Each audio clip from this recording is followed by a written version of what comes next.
Aristote, le traité de l'âme. Livre 2, l'âme, les sens et les sensations. Chapitre 5, la faculté sensitive. Ces points une fois définis, parlons en général de toute sensation. La sensation résulte d'un mouvement subi et d'une passion, ainsi que nous l'avons remarqué, car dans l'opinion courante, elle est une sorte d'altération.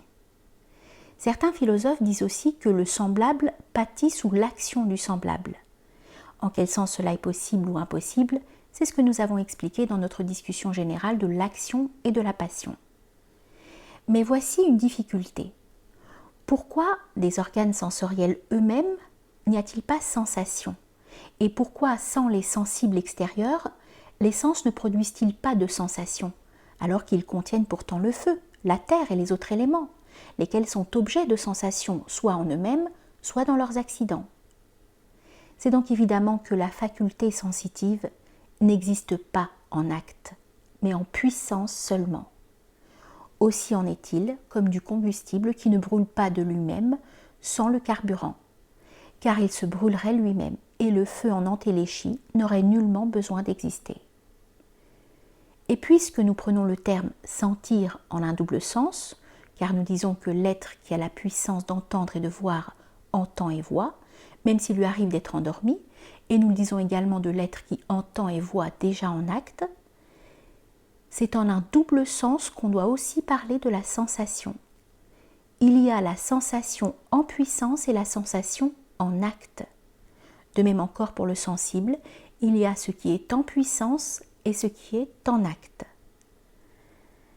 Exprimons-nous donc d'abord comme s'il y avait identité entre pâtir et être mu, d'une part, et agir, d'autre part, car le mouvement est un certain acte, quoique imparfait, ainsi que nous l'avons expliqué ailleurs. Or, toutes choses pâtissent et sont mues sous l'action d'un agent, et d'un agent en acte. D'où en un sens, le semblable pâtit sous l'action du semblable, mais en un autre sens, c'est sous l'action du dissemblable, comme nous l'avons expliqué. Car ce qui pâtit, c'est le dissemblable, mais une fois qu'il a pâti, il est semblable. Mais il faut encore poser des distinctions en ce qui concerne puissance et entéléchie, car dans la présente discussion, c'est sans préciser que nous venons d'en parler. En un sens, en effet, un être est savant à la façon dont nous dirions qu'un homme est savant, parce que l'homme rentre dans la classe des êtres qui sont savants et possèdent la science. Mais en un autre sens, nous appelons savant celui qui a déjà la science de la grammaire.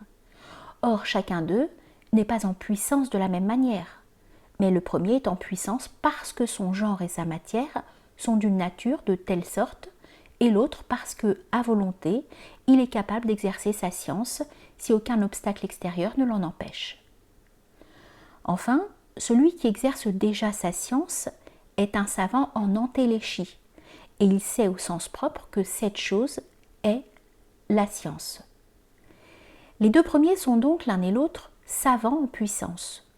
Seulement, l'un actualise sa puissance après avoir subi une altération causée par l'étude et avoir passé à plusieurs reprises d'un état contraire à son opposé, tandis que l'autre actualise sa puissance en passant d'une manière différente de la simple possession de la sensation ou de la grammaire sans l'exercice, à leur exercice même. Le terme pâtir n'est pas davantage un terme simple.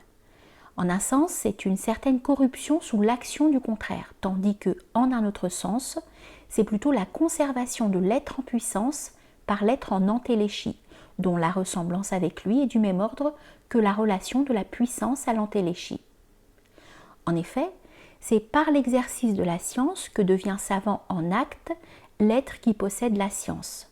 Et ce passage ou bien n'est pas du tout une altération, car c'est un progrès en lui-même et vers son entéléchie, ou bien est un autre genre d'altération.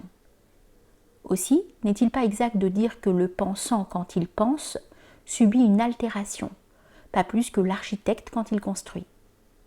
Donc, l'agent qui fait passer à l'entéléchie ce qui est en puissance, dans le cas de l'être intelligent et pensant, mérite de recevoir non pas le nom d'enseignement, mais un autre nom.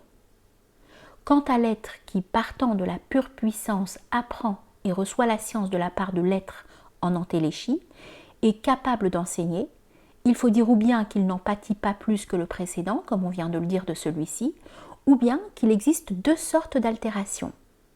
L'une est un changement vers les dispositions privatives et l'autre vers les états positifs et la nature même du sujet. Pour l'être sensitif, le premier changement se produit sous l'action du générateur. Une fois engendré, il possède dès lors la sensation à la façon d'une science. La sensation en acte, elle, correspond à l'exercice de la science, avec cette différence toutefois que pour la première, les agents producteurs de l'acte sont extérieurs. Ce sont par exemple le visible et le sonore, aussi bien que les sensibles restants. La raison de cette différence est que ce sont des choses individuelles dont il y a sensation en acte, tandis que la science porte sur les universaux.